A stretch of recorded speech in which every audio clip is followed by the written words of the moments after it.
Pada kesempatan kali ini saya akan menceritakan ulang alur cerita film The Monkey King tahun 2014. Karena video admin sebelumnya terkena masalah. Film ini menceritakan kemarahan Wukong akibat ratusan temannya dibantai abis oleh pasukan langit. Sehingga membuat Wukong ngamuk membalas dendam terhadap mereka. Bagaimana keseruannya? Langsung saja ke alur ceritanya.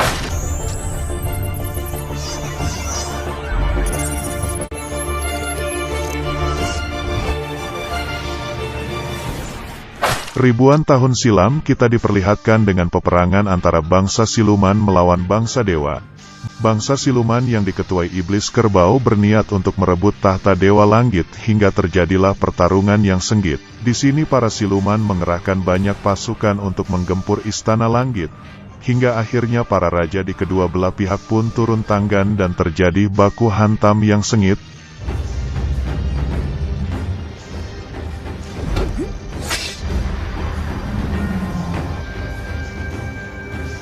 Awalnya pertarungan mereka nampak imbang, hingga akhirnya Raja Langit pun berubah menjadi naga dan menghantam Raja Kerbau hingga mematahkan senjata pamungkas milik Raja Kerbau. Akibatnya membuat Raja Kerbau terhempas dan tak berdaya. Pada saat Raja Langit ingin membunuhnya, tiba-tiba datanglah Dewi Kipas yang tidak lain adalah adiknya Raja Langit. Di sini Dewi Kipas memohon kepada kakaknya agar tidak membunuh Raja Kerbau. Dan terungkaplah fakta jika mereka berdua saling mencintai. Raja Langit pun bimbang dan termenung menyaksikan drama tersebut. Karena iba dengan sang adik, Raja Langit pun memaafkan Raja Kerbau. Namun sebagai konsekuensi karena telah berhubungan dengan bangsa iblis, Dewi Kipas beserta Raja Kerbau pun diasingkan ke sebuah gunung Merapi di bumi. Dan Raja Langit juga berpesan jika hal ini terulang kembali maka ia tak akan memberi ampun dan membantai abis bangsa iblis. Dan akibat pertarungan sebelumnya membuat kerajaan langit hancur lebur, sehingga butuh ratusan tahun untuk merenovasi agar bisa kembali ke bentuk semula. Beruntungnya ada seorang dewi baik hati yang bernama Dewi Nua. Dewi Nua mengorbankan dirinya. Ia menghancurkan tubuhnya menjadi bentuk kristal-kristal kecil, yang mana kristal tersebut mengenai reruntuhan kerajaan langit. Secara ajaib, reruntuhan itu bergerak sendiri dan membentuk kerajaan seperti semula.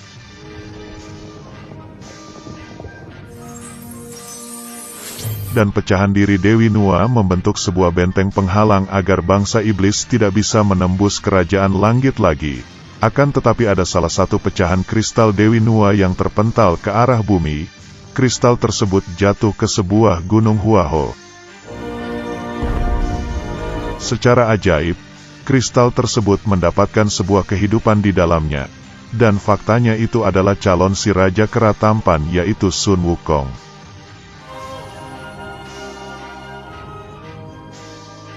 Singkat cerita beberapa tahun pun berlalu dan kini Wukong perlahan membesar. Lalu datanglah seekor rubah kecil yang mendatangi Wukong. Mereka pun berinteraksi dan saling meletakkan tangan mereka. Tiba-tiba rubah tersebut terpental dan melukai telapak tangannya. Dan pada saat bersamaan datanglah asap hitam yang membawa rubah kecil itu pergi. Di suatu malam Sin berpindah ke Guru Bodhi yang didatangi oleh Dewi Kuan Yin. Di sini Dewi Kuan Yin menceritakan jika sebentar lagi akan terlahirlah siluman sakti yang tercipta dari pecahan kristal Nua. Dewi Kuan Yin menjelaskan jika siluman ini dididik dengan benar maka ia akan berguna bagi umat manusia. Dan apabila tidak dididik dengan benar maka siluman ini akan menjadi bencana yang amat besar. Guru Bodhi pun bersedia mendidik dan ia pun menanyakan di mana lokasi tempat siluman tersebut.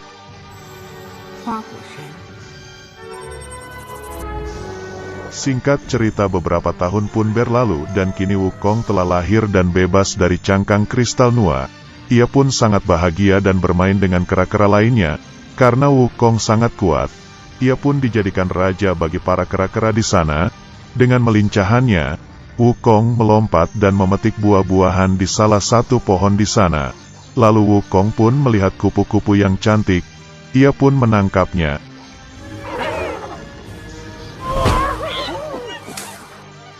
namun sayang kupu-kupu tersebut harus mati di genggamannya. Wukong pun sedih dan merasa bersalah.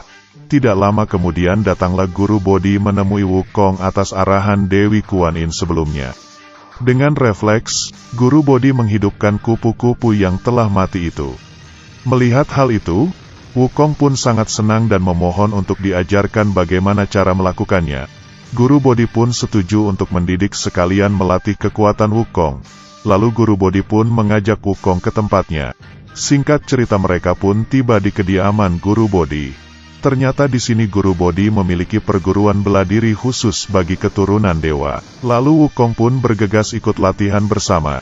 Mengetahui Wukong belum memiliki nama, Guru Bodhi pun memberikan ia nama yaitu Sun Wukong. Wukong pun sangat senang sekali dan ia sangat giat dalam berlatih. Sin berpindah ke Raja Kerbau yang ternyata masih menyimpan dendam mendalam kepada pasukan langit, dan masih berencana untuk menyerang langit kembali.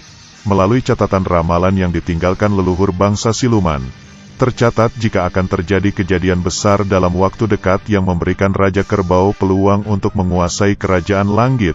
Yang pertama, pecahan kristal Nua melahirkan siluman yang sangat kuat. Yang kedua, istana Raja Naga Laut Timur akan runtuh.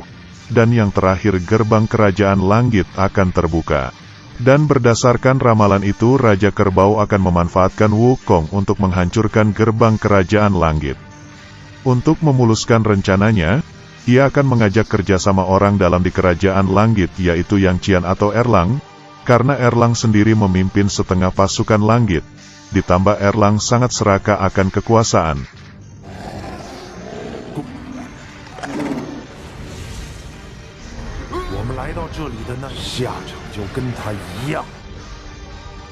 Kembali lagi ke Wukong yang kini tengah beristirahat. Akan tetapi salah satu murid merendahkannya, ia mengatakan jika siluman tidak pantas untuk berlatih di sini, karena tempat ini adalah khusus keturunan dewa. Mendengar hal itu membuat Wukong marah dan menantang Baiwan murid tersebut.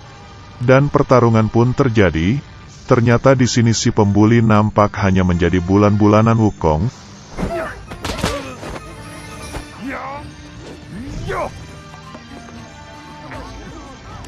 Wukong yang telah menguasai jurus 72 perubahan dengan mudah mengalahkannya.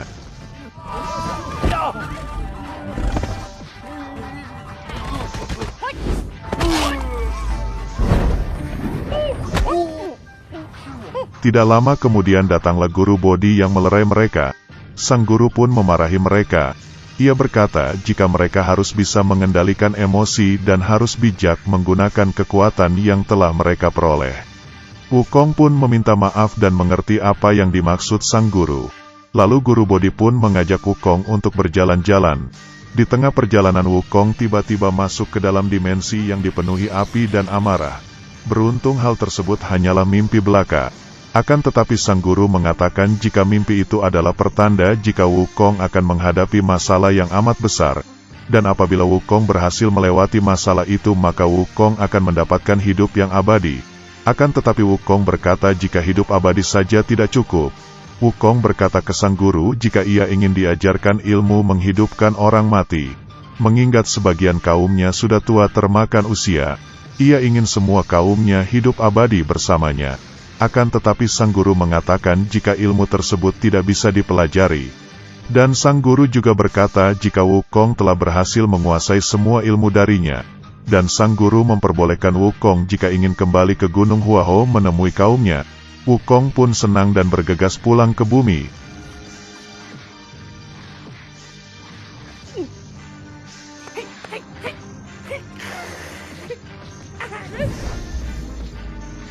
Sin kembali lagi ke Raja Kerbau yang kini mengadakan pertemuan dengan Dewa Erlang. Di sini Raja Kerbau mengajak Erlang untuk bersatu menjalankan suatu misi menaklukkan kerajaan langit. Erlang pun setuju untuk membantu. Dan apabila berhasil maka ia yang akan memimpin kerajaan langit.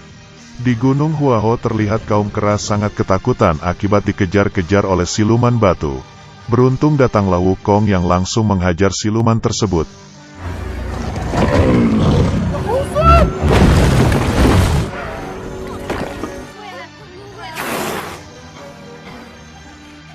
melihat rajanya telah kembali membuat para kera sangat senang. Meskipun begitu, tetap saja membuat semua kera was-was. Mereka takut jika sang raja pergi lagi maka tidak ada yang menjaga mereka apabila siluman itu menyerang mereka lagi. Dan maka dari itu mereka sangat membutuhkan senjata untuk berjaga-jaga. Lalu salah satu kera pun mengatakan jika di istana Raja Laut Timur memiliki banyak senjata sakti, akan tetapi jalan menuju ke sana sangatlah berbahaya. Wukong pun mengatakan jika tidak ada yang bahaya baginya dan ia pun bergegas menuju Laut Timur untuk meminta beberapa senjata. Sesaat Wukong hampir sampai ia pun diserang oleh ikan raksasa penjaga istana naga. Akan tetapi dengan mudah Wukong menghajar ikan tersebut. Dan kini ia pun berhasil menerobos masuk ke istana Raja Naga. Wukong pun mengatakan jika tujuannya hanyalah meminta beberapa senjata pusaka. Karena Raja Naga tidak mau memberikan terpaksa Wukong harus menggunakan kekerasan. Hingga akhirnya Raja Naga pun mengalah dan menyuruh Wukong untuk memilih senjata yang ia mau. Pada saat ia sedang memilih, Wukong pun menemukan dan mengambil baju zirah perang yang sangat keren.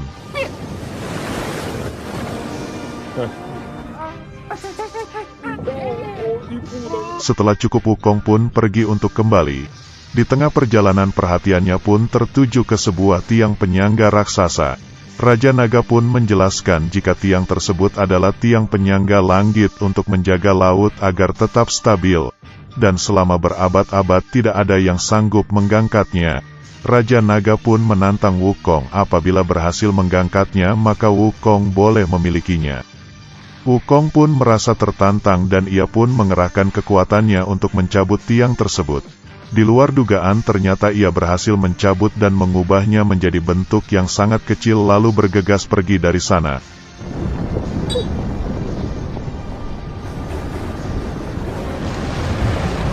Raja Naga pun terkejut dan menyesali perbuatannya menantang Wukong. Dan akibatnya membuat air laut menjadi tidak seimbang dan terjadilah gelombang tsunami yang sangat besar. Tsunami tersebut membuat istana Raja Naga hancur dan sekaligus menghantam Gunung Merapi tempat kediaman Raja Kerbau bersama pasukannya.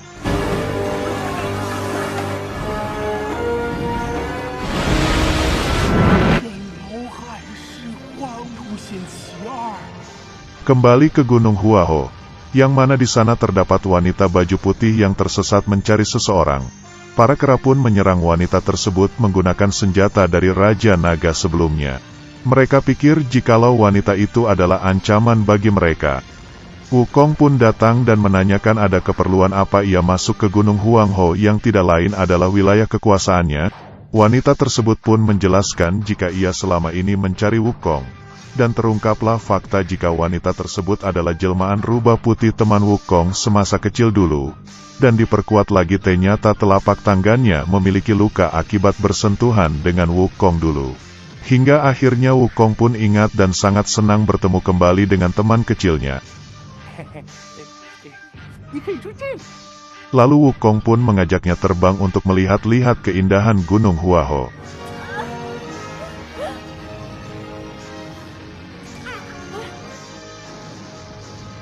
Di sisi lain Raja Naga pun ke Istana Langit dan mengadukan perbuatan Wukong yang mencabut tiang dan menghancurkan kerajaannya.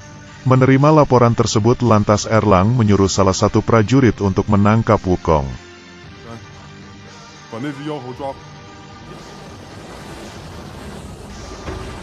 Di sini Wukong mengajak si rubah ke suatu tebing untuk menikmati pemandangan.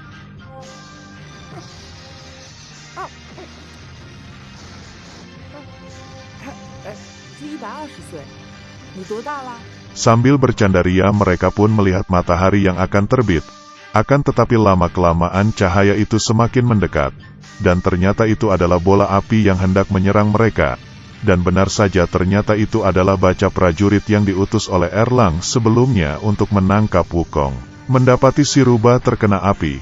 Lantas Wukong menceburkan si rubah ke dalam air. Sedangkan ia akan menghadapi Nacha dan terjadilah pertarungan.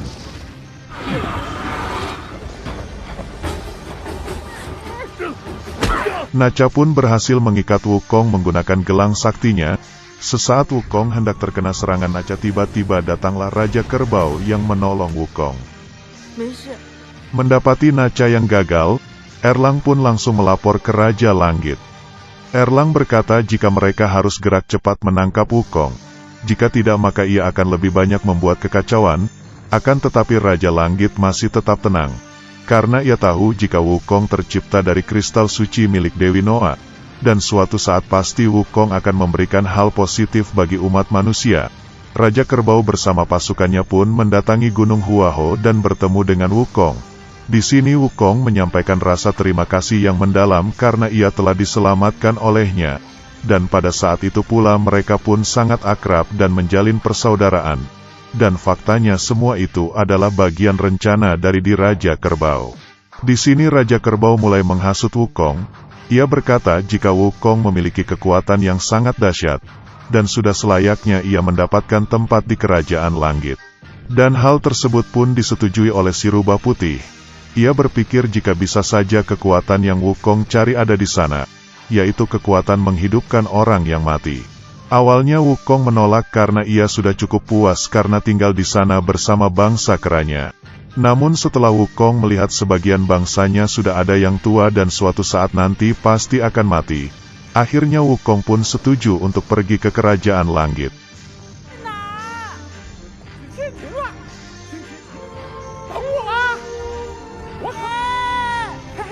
Setelah rencananya berhasil, Raja Kerbau pun mengajak Erlang ketemuan kembali. Di sini Raja Kerbau menyuruh Erlang untuk memancing emosi Wukong agar Wukong mengamuk dan menghancurkan benteng Kerajaan Langit agar pasukannya bisa menyerang. Awalnya Erlang ragu, mengingat benteng tersebut sangatlah kuat. Lalu Raja Kerbau pun menjelaskan jika di Istana Langit terdapat pil sakti yang dapat melipat gandakan kekuatan.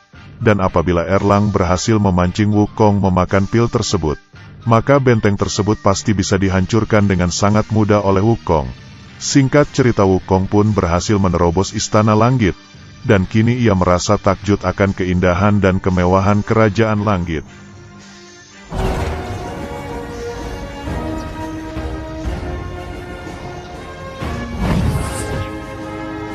Dalam perjalanannya ia pun bertemu dengan Raja Langit yang sedang mengalami kesusahan dengan kudanya.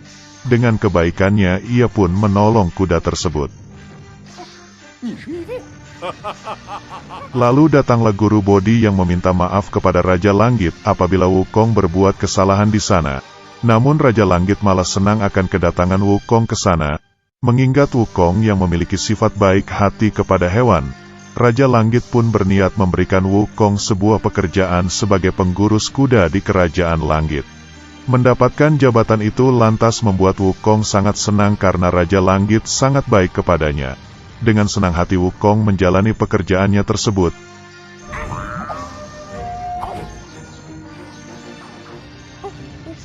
Hingga akhirnya datanglah Erlang yang memancing kemarahan Wukong.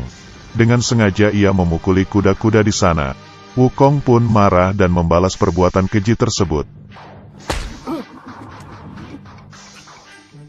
Lalu Wukong pun melepaskan kuda-kuda itu agar mereka bisa merasakan kebebasan, dan Wukong pun pergi bersama para kuda.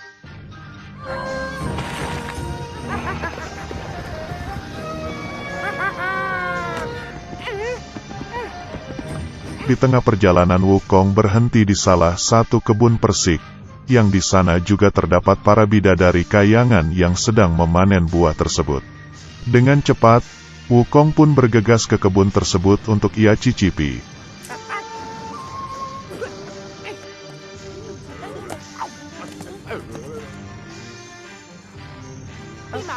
Akan tetapi ia pun ketahuan oleh salah satu bidadari yang sedang manen. Dengan arogannya, bidadari tersebut membuli Wukong. Mereka berkata jika siluman seperti Wukong tidak pantas berada di sini. Wukong pun marah dan membekukan mereka dengan sihirnya lalu pergi. Erlang pun tiba dan membebaskan mereka dari sihir Wukong. Lalu Erlang juga menghasut para bidadari itu untuk melaporkan hal tersebut kepada Raja Langit. Namun ternyata sedari tadi Wukong di belakangnya dan langsung mencolok mata Erlang. Erlang pun marah dan mencoba menombak Wukong. Akan tetapi hal tersebut dihalangi oleh Raja Langit. Erlang pun ketakutan dan mencoba meminta maaf. Akan tetapi Raja Langit telah marah dan menjitak-jitak kepala Erlang. Erlang pun curiga. Dan benar saja ternyata ia adalah Wukong yang menyamar dan mengerjai Erlang. Setelah ketahuan, Wukong pun bergegas kabur dari sana. Xin berpindah ke Raja Kerbau bersama pasukannya yang menyusun rencana untuk menyerang Raja Langit kembali. Akan tetapi keinginannya tersebut dihalangi oleh istrinya yaitu Dewi Kipas. Menurutnya si suami belum saja berubah yang haus akan kekuasaan. Raja Kerbau pun tetap pada tujuannya. Dan berkata kepada istrinya jika ia tidak setuju maka ia boleh pulang kembali ke langit. Mendengar ucapan sang suami lantas membuat Dewi Kipas sedih. Untuk mencapai tujuannya Raja Kerbau pun menumbalkan pasukan silumannya untuk ditukar dengan senjata yang sangat sakti. Sedangkan Wukong, kini ia masih berlari dari kejaran Erlang yang mengejarnya. Di tengah perlarian, ia pun bertemu dengan salah satu dewi yang mengaku membuat ramuan yang bisa menghidupkan orang yang mati. Ramuan tersebut disimpan di dalam kendi raksasa di dalam kerajaan langit.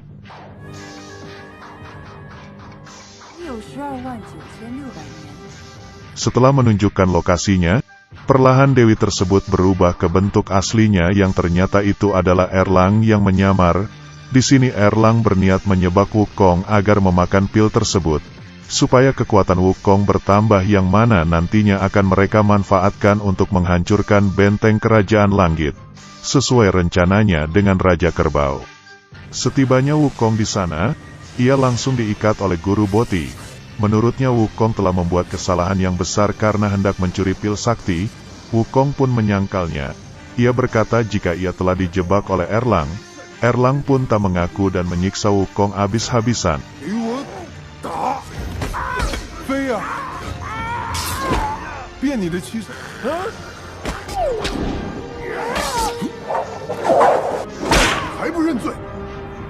Melihat kelemahan tali tersebut adalah api, lantas Wukong berniat menceburkan dirinya ke dalam kendi api tersebut. Guru Boti pun melarangnya. Menurutnya hal tersebut dapat membunuhnya. Wukong pun tak peduli dan berkata hidup mati adalah pilihannya. Di dalam kendi ia bersusah payah untuk melepaskan diri dari tali tersebut.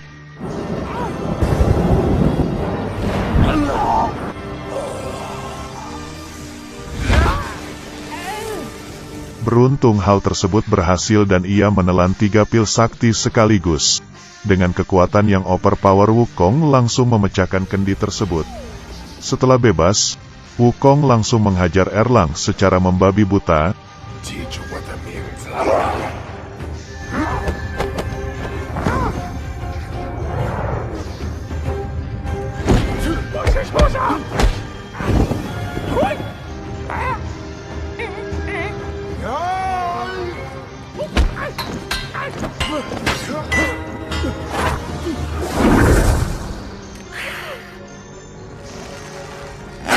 Melihat muridnya berhasil selamat lantas membuat Guru Bodi nampak senang.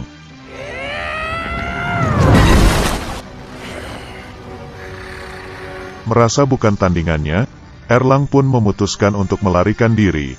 Akan tetapi di sini Wukong lebih memilih tidak mengejar Erlang, melainkan ia akan kembali ke Gunung Huaho. Setibanya di bumi lantas membuat Wukong terkejut bukan main, karena Gunung Huaho telah hangus terbakar. Tak sampai di situ saja, ternyata para kera dan si rubah putih juga telah tewas. Mendapati fakta itu lantas membuat Wukong sangat sedih, mengingat merekalah satu-satunya keluarga yang ia miliki. Wukong pun mengerahkan semua kekuatannya untuk menghidupkan para kera. Namun sayang hal tersebut sia-sia saja.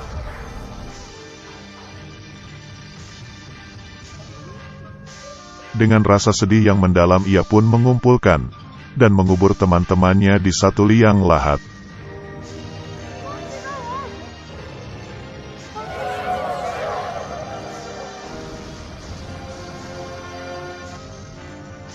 Lalu datanglah Raja Kerbau yang langsung menunjukkan dalang di balik semua ini adalah pasukan langit. Melalui rekaman kejadian ia menunjukkan pasukan langit turun dan membantai teman-temannya dengan sadis.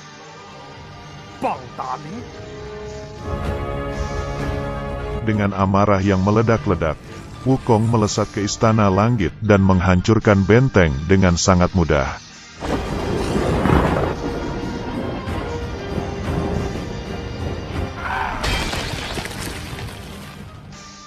Raja Kerbau pun tersenyum jahat, karena misinya berhasil, yaitu memancing amarah Wukong agar menghancurkan benteng Kerajaan Langit.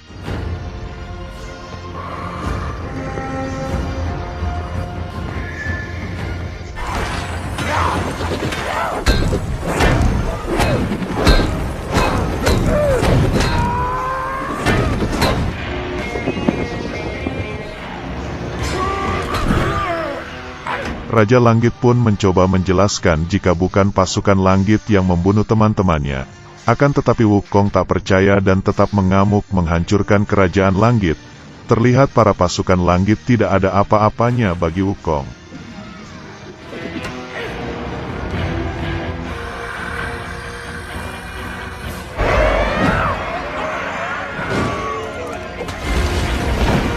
Melihat itu lantas membuat Raja Langit turun tangan untuk menghadapi Wukong.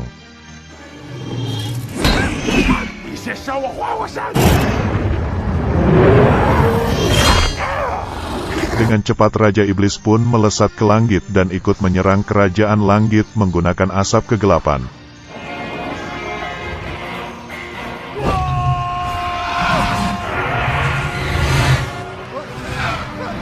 Guru Bodhi pun berniat ingin menghentikan Raja Kerbau.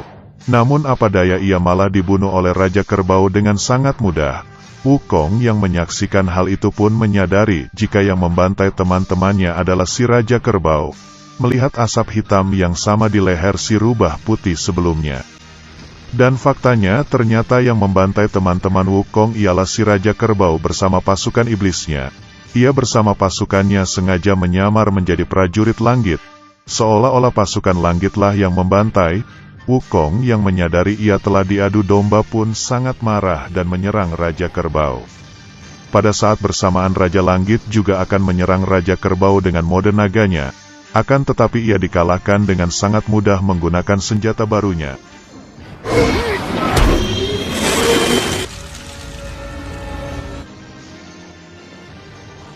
Perlahan Raja Kerbau menduduki kursi kerajaan. Ia juga mengkhianati dan membunuh Erlang.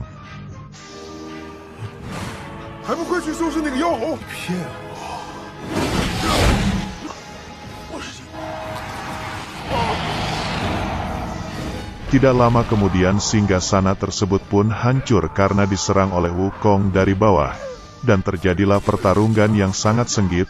Di tengah pertarungan, Wukong pun mendapatkan pukulan telak di kepalanya, yang membuatnya tidak sadarkan diri dalam beberapa detik. Di alam bawah sadarnya, ia bertemu dengan Dewi Kuan Yin. Di sini ia mendapatkan pencerahan dari Dewi Kuan Yin. Ia mengatakan untuk apa gunanya hidup jika hanya membuat kesengsaraan untuk orang lain. Seketika Wukong pun tersadar dan menyerang Raja Kerbau dengan sangat mudah.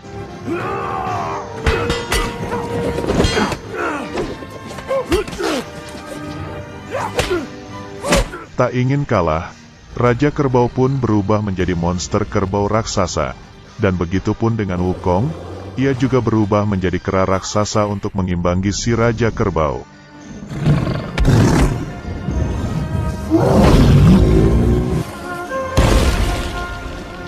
Dengan mode ngamuk, Wukong menghancurkan senjata dan mematahkan salah satu tanduk si Raja Kerbau lalu menghempaskannya ke bumi. Walaupun Wukong berhasil menyelamatkan Kerajaan Langit, akan tetapi kehancuran tidak dapat dihindarkan. Raja Langit pun mengatakan jika butuh ratusan tahun untuk membuatnya seperti semula. Dengan rasa bersalah, Wukong pun ingin membetulkan kerajaan itu.